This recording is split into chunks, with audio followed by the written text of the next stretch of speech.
안녕하세요, 롱장입니다. 요즘 다니면서 시장의 특이사항을 많이 캐치하고 있는데요, 몇 가지 좀 공유를 해드리고자 합니다. 제 채널은 멤버십을 운영하고 있고요, 매주 토요일 라이브를 진행하고 있습니다. 한 4년 꾸준히 진행을 해왔는데요, 좋은 분들이 많이 모여 계세요. 관심 있는 분들은 아래 링크를 통해서 확인을 부탁드리겠습니다.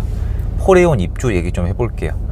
의외로 포레온 입주는 관심이 있는 분들만 관심이 있어요. 왜냐면 우리 집이랑 멀다, 아니면 나 그 신축 대량 입주에 관심 없다, 이거 당연한 거거든요. 하지만 오늘 제 얘기를 들어보시면은 여러분 대부분과 연관이 있다는 걸 알게 되실 거예요. 역사를 한번 보죠. 예전에 잠실 재건축 입주 엘리트레, 그리고 2018년도 12월 달에 헬리오시티 9,500세대 입주가 있었어요. 예전에 잠실 입주 때는 말 그대로 그냥 전세가가 아작이 났는데, 그때는 제가 조금 설명을 잘 안 해요. 왜냐면 설명이 너무 길어요. 그때가 2008년이에요. 자, 여러분, 리먼 사태가 언제죠? 2008년이고요. 서브프라임 모기지가 터진 건 2007년이에요. 2007, 2008, 2009 3년 동안에 경제가 굉장히 불안정했고, 그리고 직장이 좀 변동이 있었어요. 사람들의 수입의 변동이 있었어요. 부동산 시장도 변동이 많았던 시기예요, 그 전에. 그래서 2008년 입주장에 데미지가 크긴 컸는데 서울과 지방을 좀 나눠서 보아야 됩니다. 아무튼 입주할 때 가장 큰 특징은 전세가가, 그대로 표현드릴게요, 개작살이 났습니다. 잠실 거기 그냥 전세가 헐값이었어요. 원하는 사람 누구든 고를 수 있었습니다. 시간이 흘러 2018년 12월 달에 헬리오시티가 입주를 했죠. 이때도 전세가가 많이 떨어졌는데요, 지금 시장과 큰 차이점이 있어요. 뭐냐면 이게 입주하기 전에 시장이 많이 오르고 있었어요. 그래서 그 전년도 2017년도 파리 대책이 나왔고, 또에는 9.13 대책이 나온 다음에 12월 달에 3연속 콤보로 제가 봤을 때는 입주까지 때린 거예요. 그리고 시장이, 수도권이 다 잡혀요. 잠잠해집니다. 6개월이 넘게. 거래량이 2,000건 밑으로 떨어집니다. 그러면 그 시장에서 저는 적극적으로 플레이했던 사람이거든요. 경매장에 사람이 별로 없었고 단독 낙찰도 가능했고, 서울이, 그리고 급매가, 찐 급매가 상당히 많았어요. 그리고 2019년도 중반기를 넘어서 하반기로 가면서 재급등을 합니다. 그리고 다른 지역들이 올랐죠. 왜 이럴까? 그리고 많은 분들이 놓치시는 게, 헬리오시티 입주가 끝나고 입주가 없었을까요, 있었을까요? 있었습니다. 헬리오시티 입주가 끝나고 입주가 연속적으로 계속 있었던 시장이에요. 그 전에는 많이 올랐고, 하지만 여전히 투자자가 유입이 가능했던 시장이에요. 당시에는 야, 이 정도면 규제가 심하니까 투자 어렵지 않냐라고 했지만, 지금을 보니까 그때는 가능했다라고 표현하는 게 맞습니다. 즉, 사람들이 시세가 올라가니까, 거래량이 줄어드니까 던진 거예요. 투자자가 던진 거예요. 저는 그때 투자자들을 공략을 했었거든요. 그래서 이번 시장에 입주장이 있어도 급매를 찾기가 예전처럼 쉽지 않겠구나, 그리고 급하게 던지는 전세가 많지 않겠구나 라고 느꼈어요. 왜 그러냐면 헬리오시티는요, 투자용으로 사신 분들이 상당히 많았어요. 거기 원래 재건축 굉장히 힘들게 갔었거든요. 잘 못 가다가 투자자들이 유입되면서 돈이 돌고 하다가 결국 짜잔하고 간 건데, 상당 기간 어려웠어요. 그래서 여기 시세 차익을 남기고 나가시는 분들이 적지 않았어요, 헬리오시티가. 그래서 굉장히 변동폭이 컸거든요. 그러면서 이분들의 매물과 거래량이 수도권의 거래량을 빨아들이면서 다른 데 투자했던 분들이 빠져나가질 못하면서 가격을 낮추면서 이 시장이 패닉에 빠졌었어요. 근데 지금은 그렇지가 않아요. 차익을 남기기 위해서 사신 분들보다는 실수요자가 워낙 많기 때문에 뭔가 지금 둔촌주공 포레온을 처리하고 내가 하려는 분들이 적은 거예요. 상황이 좋은 게 아니에요.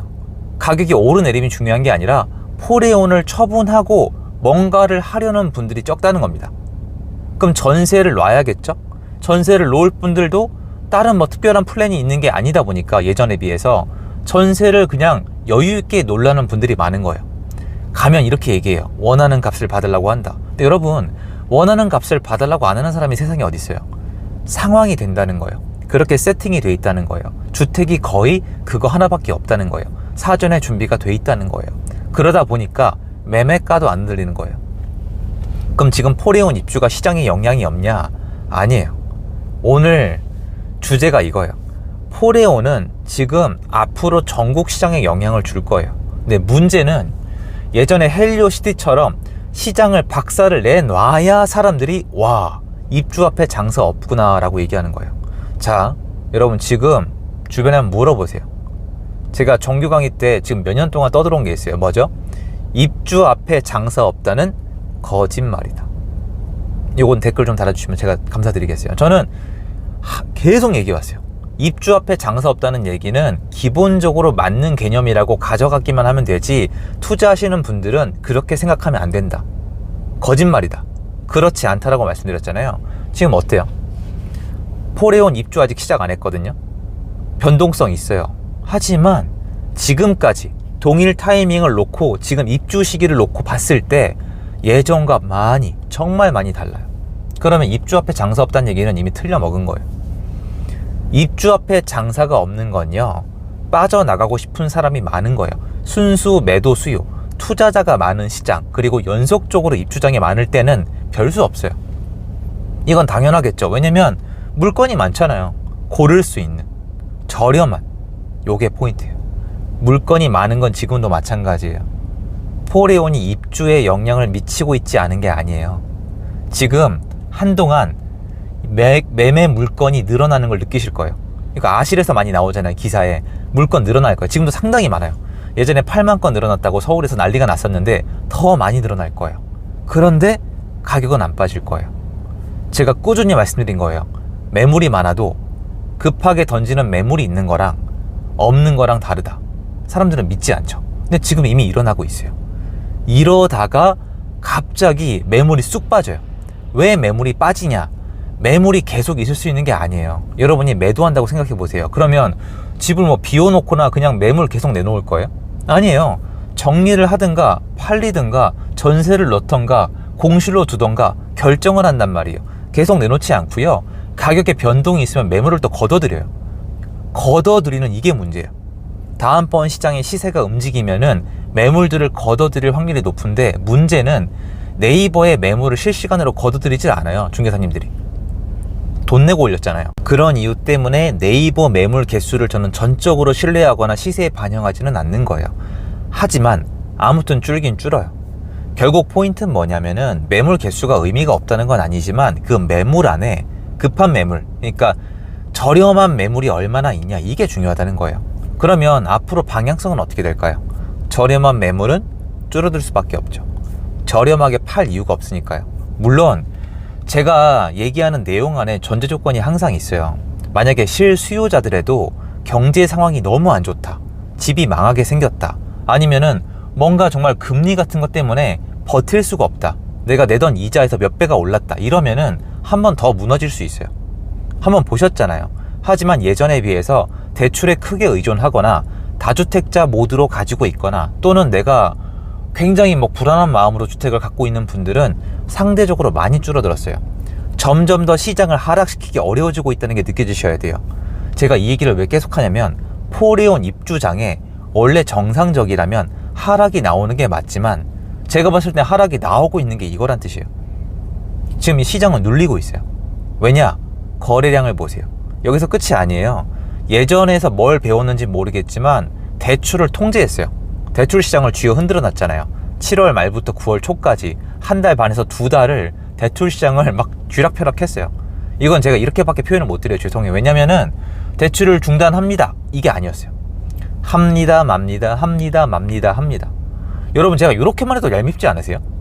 이걸 정부가 했다니까요. 디딤돌 대출 막습니다, 안 막습니다, 막습니다, 안 막습니다, 막습니다. 이거를 했어요. 그럼 사람들이 얼마나 불안하겠어요? 대출을 못 받는단 말이에요. 죄송해요, 얄미우시죠? 근데 이걸 했어요. 전 보면서 충격받았어요. 야, 이게 한국의 정부가 하는 게 구멍가게 슈퍼 운영하는 거랑 수준이 똑같구나.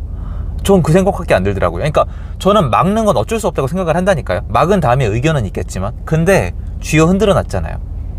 두 개가 합쳐졌어요. 대출 통제에다가 금리 올리고 있고 포레온 입주장이에요. 여러분 생각은 어떠세요? 지금 이게 시장이 올라가는 게 맞아요? 아니에요. 시장은 지금 눌리는 게 지극히 정상이에요. 그래서 거래량은 눌려요. 매물도 많아요. 근데 시세가 안 빠진다고요.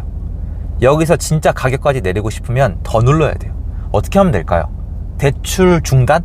아니면 은행이 최고의 어떤 수익을 올릴 수 있도록 요번에 2배 냈더라고요. 수익을 은행들은 지금 난리 났죠. 정부 덕분에 그냥 앉아서 돈 번 거예요. 가상금리를 한 5% 올려주는 거예요. 은행이 떼돈 벌 수 있도록. 이유는 나도 모르겠어요. 그러면 데미지가 있을 수 있어요. 전세자금 대출 막고요, 담보대출 막고요, 그리고 은행들이 돈을 많이 벌 수 있도록 가상금리를 올리는 거예요. 근데 소용이 없겠네요. 대출이 안 나올 테니까. 뭐 이렇게까지 한다. 그러면 데미지가 더 클 수도 있어요. 그럼 어떻게 될까요? 그럼 아예 대한민국에 공급이 없거나 지금 공급하고 있는 것도 빠그라지거나 내수 경제가 완전히 산으로 가겠죠. 근데 제가 말씀드렸지만 이거는 지금 알 수가 없어요. 도대체 이걸 목표를 어디에 맞추고 정부 정책을 짜고 있는 건지 알 수가 없기 때문에 사실은 뭐 이렇게 방향을 설정하지 말란 법은 없거든요. 지켜보고 있는데 불안불안하죠. 지금 시장은 눌리고 있지만 이런 모습이라는 걸 아셔야 돼요. 그리고 여기서 결정적으로 포레온 입주는 끝납니다. 둔촌주공 입주는 끝나게 돼 있어요. 언젠가. 그럼 그 다음은 어떻게 할 거예요? 다시 말씀드리지만 헬리오시티는 비록 지금보다 시장이 열려 있었지만 헬리오시티 입주가 끝난 다음에 입주가 계속 있었어요. 그런데도 급등했어요. 지금 시장은 포레온 입주가 끝나고 나면은 믿을 만한 입주가 이제 없어요. 아니요, 정반대예요. 경기권 이천 합쳐서 요번 포레온 입주 끝난 다음에 입주량이 내려갑니다. 이제 수도권이 다 내려간다고요. 전국이 다 내려가요. 그리고 이것만 보시면 안 돼요. 빌라 이 공급 물량도 이거는 줄어든 게 아니고요, 그냥 망했어요. 왜냐면 지금 빌라 지으면 망하거든요. 방향성이 없지만 그 안에 수급은 보셔야 돼요. 그래서 포레온을 지금 나랑 상관이 없다고 볼 게 아니라 얘가 지금 시장을 누르고 있다는 걸 아셔야 돼요. 거래량도 누르고 있고 사실은 전세가도 누르고 있는 게 정상인데 시장이 하도 이상하게 돼 있으니까 얘가 가격이 다르게 반영하는 거예요. 우리가 생각하는 거랑 다르게 지금 결과를 내고 있는 거예요. 가격이라는 결과를. 그래서 포레온 입주가 소용이 없다라는 얘기를 쉽게 하시면 안 돼요. 사실은 포레온 입주는 엄청난 이벤트거든요. 그래서 지금 시장은 포레온 입주에 반영해서 봤을 때 오르고 있다라고 보는 게 맞아요.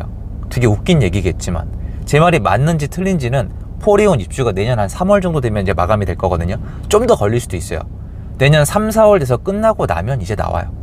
그럼 그때 가서 생각을 하시겠죠. 아, 포레온 때문에 억지로 눌리던 게 이제 끝났구나. 그때 정부가 아까 제가 말씀드린 추가적인 뭔가 충격요법을 쓰지 않는 한은 시장은 지금 방향성을 그대로 갈 거예요.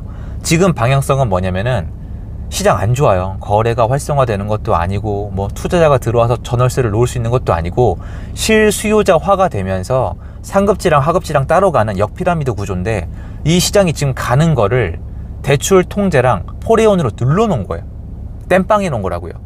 그리고 요게 내년 상반기 한 1분기 끝나고 나면은 갈 길을 쭉 가는 거기 때문에 전 지금이 상당히 매수를 고려하시는 분들 입장에서는 좋은 타이밍이라기보다는 얼마 남지 않은 타이밍이라고 생각을 해요. 저는 제 생각이에요. 그래서 여러분이 역사를 한번 뒤져보세요. 옛날에 잠실 입주할 때랑 헬리오시티 입주할 때랑 지금이랑 왜 이렇게 다른가? 규모는 언제가 제일 커요? 지금이 제일 커요. 12,000세대 강동구 대장 입지. 이게 이렇게 넘어간다? 좀 이건 아니거든요. 물론 아직 안 끝났으니까 지켜봐야 되겠지만 만약에 포레온 입주장에 인근에 데미지가 온다, 오히려 엉뚱한 데 데미지를 주고 있죠. 제 의견대로 가격대 가지고 수요를 뺏기고 있는 거니까. 그런데 거기도 가격이 내려가진 않잖아요 지금. 그러면 기회라고 생각하는 게 맞겠죠. 근데 그게 얼마 남지 않은 기회예요. 그래서 만약에 그 수급의 꼬임 때문에 내년 1분기 지나서 포레온 입주 끝나고 시장에 가버리게 되면은 그때부터는 또 결정할 때 내 선택지가 또 한번 줄어드는 거거든요.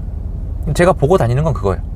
오히려 지금 인근의 강동구, 물론 송파구, 강동구 이런 쪽에도 영향을 미치겠지만 오히려 그 가격대, 포레온 가격대에 있는 서울에 좀 쓸만한 입지 있는 아파트들, 조금 준신축 아니면 좀 살만한 연식을 가진 아파트들이 오히려 여기서 이동하시는 거 또는 여기 수요를 뺏어가는 것 때문에 여기가 약간 느려지는 느낌이거든요.